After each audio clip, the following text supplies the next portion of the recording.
Hi, my name is Christopher. I'm from Store Projects in London, and we're going to be running a workshop at the Strelka Institute in Moscow between the 4th and the 7th of July.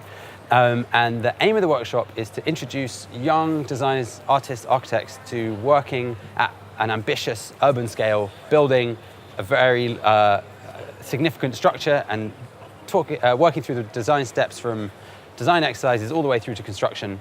And the theme of the workshop is going to be broadcast architecture and conversational architecture.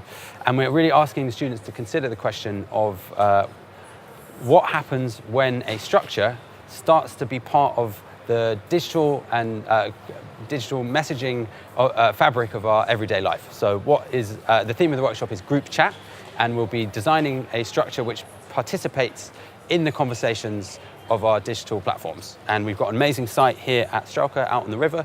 And so over 4 days, we'll design and build a very ambitious pavilion.